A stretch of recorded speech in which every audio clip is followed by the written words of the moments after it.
This is Cast of Wonders, the young adult fiction podcast featuring stories of the fantastic. Welcome. I'm Alicia Caparasso, assistant editor at Cast of Wonders. Episode 586 is our 44th Little Wonders collection. In this episode, we'll be exploring some portal fantasies. Our first story is Craft Your Own Adventure by Julie LeBlanc, which was previously published in Paper Lantern's Literary Journal in March 2021. Julie LeBlanc is a speculative fiction author from Rhode Island living in Galway, Ireland with her husband. She loves gothic fiction, crochet, language learning, attempting tricky baking projects, and walking by the sea. Her writing has appeared in the Magazine of Fantasy and Science Fiction, Diabolical Plots, and the Irish YA journal Paper Lanterns. She also once wrote a PhD about the Irish war goddess, the Morrigan, and got away with it. You can find her online at julielb_writes and www.julieleblancwrites.com. This story is narrated by Louise Ratcliffe. Louise Ratcliffe has been many things over the years: ecologist, musician, artist, parent, burlesque dancer, drag king, and local cryptid. Narration is one of her favorite creative pursuits, born from a love of reading aloud to her children in order to get them to be quiet and go to sleep. She lives down the road from Hobbiton in Aotearoa, New Zealand, has recently become a grown-up, and is working full-time as a counselor. And now, we've a tale to tell.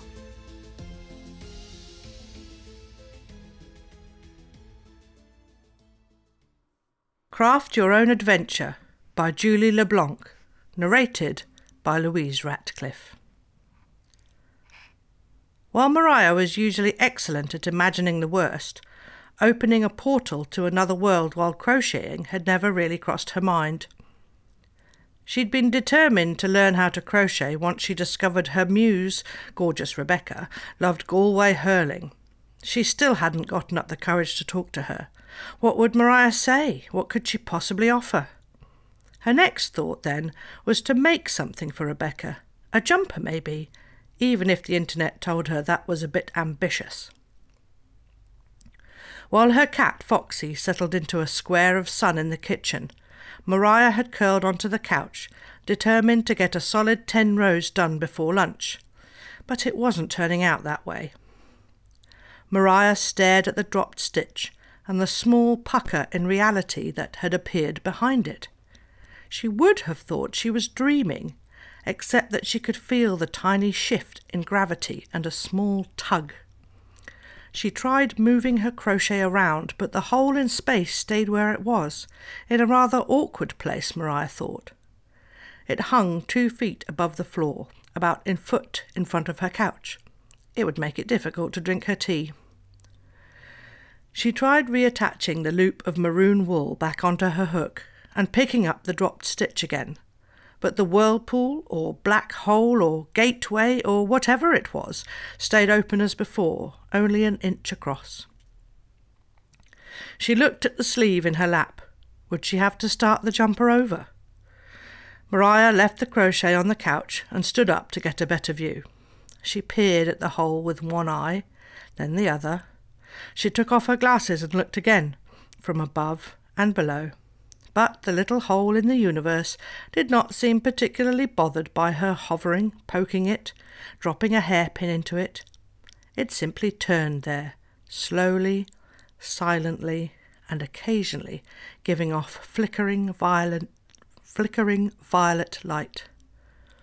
She thought about calling someone, but who do you call for an unexpected crafting disaster? Did you call NASA, the guards, her parents? Did you call Sheila in the craft shop where you'd bought the wool and ask her nicely if you could have a refund? Mariah considered ignoring it, but then Foxy appeared, all wide eyes and shifting shoulders. No, she swallowed. She would have to deal with this. After picking up Foxy and placing him outside the closed door, she got out her sewing kit and looked for the right colour of thread.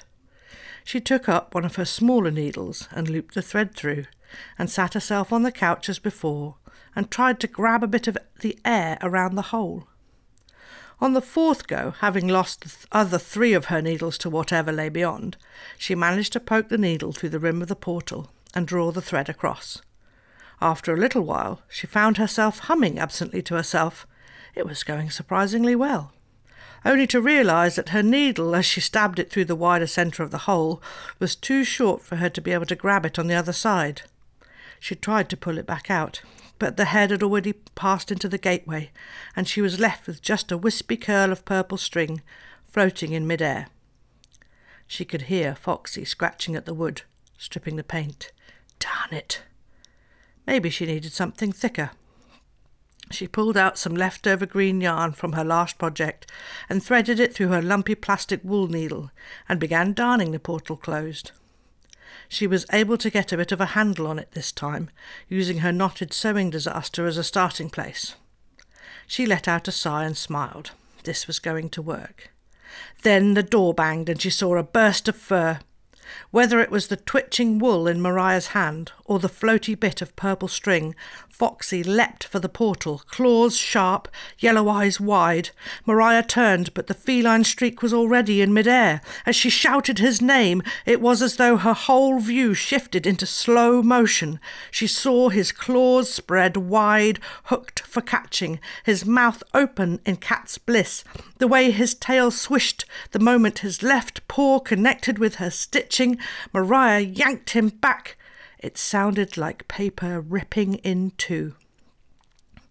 They thumped onto the couch, Foxy a storm on her chest. She fought back the claws and the unmusical complaints, tossing him as gently as one can toss a ball of furry knives, back beyond the door and locking it this time. When she turned, her mouth fell open. What had been the tiniest hole had been torn into a long slit that reached the floor. The pull from the portal felt stronger now, and her half-made sleeve was quickly sliding towards it before she twigged a danger. Her stomach flipped. She dove for it, knocking her elbow on the coffee table, and pulled everything away that she could, anything loose. But something else caught her eye. On the other side, she noticed, lights danced and flickered like fish. But she couldn't make out exactly what they were, if they were anything. She'd never stitch it up now, she thought. Would she get in trouble for this? She clutched her balls of yarn and aluminium needles to her chest, staring at the slit like it was something hungry. The longer she watched it, though, the looser the knots in her stomach came to be, and the deeper her breathing. God, even if she didn't know what it was, she had to admit it was beautiful. What was making those shadows and light? She began to feel the first stirrings in her chest, and she was beginning to wonder if she were wearing the right clothes. And surely it wasn't a vacuum on the other side, or she would have been sucked in already. Mariah regarded the tear in the fabric of space that, between some dangerous crafting and her cat, she had brought into the world. Her heart began to race. She tugged on her slippers and gently folded back the flap of reality in front of her couch. Something like music drifted over, and the smell of wildflowers. Foxy had those automatic food and water dispensers, she found herself thinking, and I cleaned his litter this morning. She slid 1 foot into the world beyond. Sunshine from some other world tingled on her skin, and she found a warmth trickling up her toes and along her ankle like a kiss. What was she doing? Her fingers were buttoning her coat, then finding her hat. Throwing her crochet into her crafting bag with a bottle of water and a granola bar, she looked around the room one more time. She held her breath. Was she really doing this? She suddenly smiled. If she'd been able to open a door in her own house, who's to say she couldn't bring Rebecca through too? When Foxy finally broke through the door later, all wounded pride and frayed nerves, nothing much remained of where she'd gone, except for a single piece of wool zippered up in the air. It was a cause for concern, to be sure, but Foxy was content if no one else was. He knew Mariah would come back. She had her crochet with her, after all. My great-grandmother, who passed away in the early 1980s, loved crochet. Recently, my mother gave me several table runners and doilies that my great-grandmother had made. My mother gave me an extra set of her own crochet hooks years ago. I've never used them, though. I've always been more into cross-stitch and embroidery, making my own patterns and such. I was even doing it while watching TV last night. But if crocheting has the potential to open a portal in my living room, I may have to break out those hooks and give it a try. I love that Mariah had the forethought to stitch up the portal while she went off to explore. She has to keep her cat safe. She is a very conscientious woman. Our second story is When You're Older by Sam Markham, a Cast of Wonders original. Sam Markham is a queer writer fascinated by what comes after the alien is freed, after the witch escapes the cult she grew up in, after the Selkie steals her coat back. She holds a BFA in creative writing from the University of British Columbia and lives in the Pacific Northwest with her roommate, a small nervy cat, and far too many Pokemon figurines. This story is narrated by Sheila Regan. Sheila Regan previously narrated The Old Switcheroo by Christy Nogle for Pseudopod and has appeared in numerous independent film and video projects and has a background in theater. She's also a writer and journalist and contributes to KFAI's Miniculture podcast based in Minnesota. One small content warning, this story features 2 instances of the F word. And now, we have another tale to tell.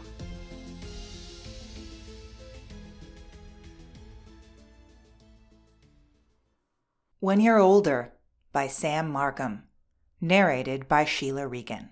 When you come back through the thicket at the edge of your grandmother's property, there's something you're forgetting.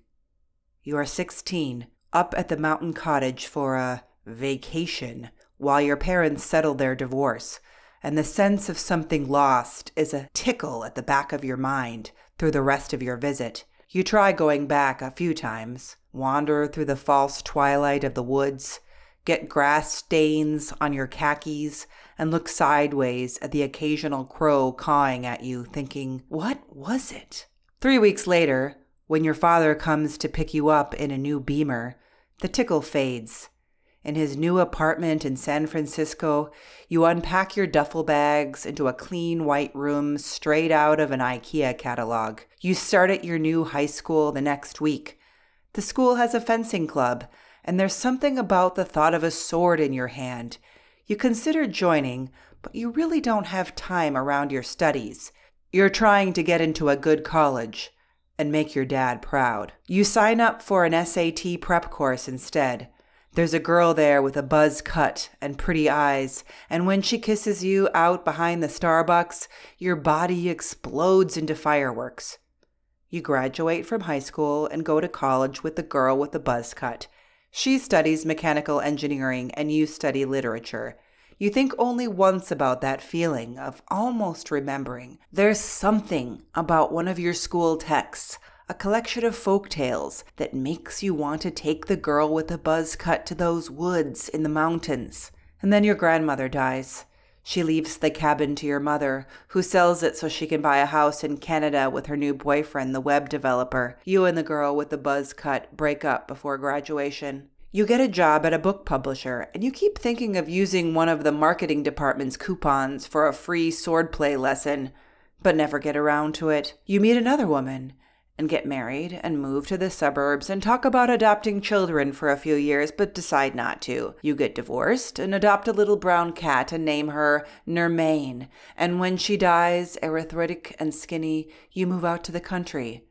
You get a house with a garden. You think you want to be where there are trees again. In the country, you start writing your own book of fairy stories. You find a fencing club in the nearest town with a beginner's class, and you practice until your legs burn and your hands bleed. You ignore the questions about if you're someone's mother and think idly about the certainty you feel that you were never meant to be. You turn 55 that year, and once again you start to think there is something you were forgetting. You wonder if it's just your age. You place in a fencing tournament and adopt another cat, an elderly one from a shelter, and think, fuck that. On your 60th birthday, 3 weeks after the elderly cat dies, the mountain lion is waiting for you in the garden, and it all comes back to you in a rush. How once, when you were young, you met a lion in the woods, and she asked you if you would come with her. She needed someone quick and strong and in a hurry. How once you spent half a year in the mountains where animals spoke and the rain told secrets, and at the end you fought an evil, a small one, but no less important for that. You'd charged into the shadows, the murder of screaming crows, with sword in hand, the lion's warm flank at your side.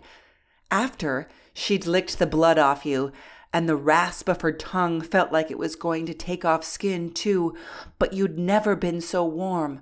You combed out her fur with a brush from your backpack, the only thing you'd had on you, and asked, "When I leave, I can come back, right?" The fur on Nemane's muzzle is whitened from age now, like your hair, and she stands when she sees you. "Are you ready to come home?" she asks. "Fuck yes," you say.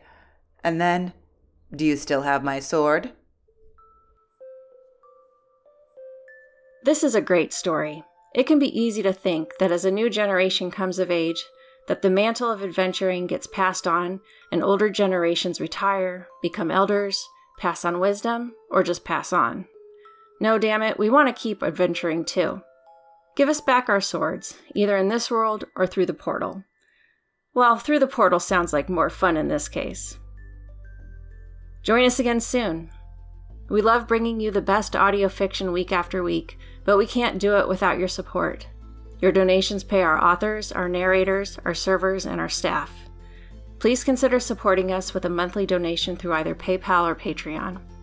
You can also review us on Apple Podcasts, request us on Spotify, and consider the stories we publish for award consideration. There are lots of ways you can help. Join the discussion on the EA Forum, forum.escapeartist.net, or EA Discord. Visit us on Twitter @CastOfWonders. Come say hello. Cast of Wonders is brought to you by editor Catherine Inskip, assistant editors Cup Hakab and Alicia Caparasso, associate editors Tanya Adelit, Amy Brennan, Samto Hesway, Ray O, Simon Pan, Samuel Poots, Emma Smales, Denise Sudell, and Rin Yi. Editorial assistant Amy Brennan, community manager Denise Sudell, and our audio producer Jeremy Carter. Cast of Wonders is part of the Escape Artist Foundation, a 501c3 nonprofit, and this episode is distributed under the Creative Commons Attribution, Non-Commercial, No Derivatives 4.0 International License. That means you can download or listen to the episode on any device you like, but you can't change it or sell it. The Little Wonders theme music is Neversus by Alexia Nov, available from Promo DJ or his Facebook page. Thank you for listening.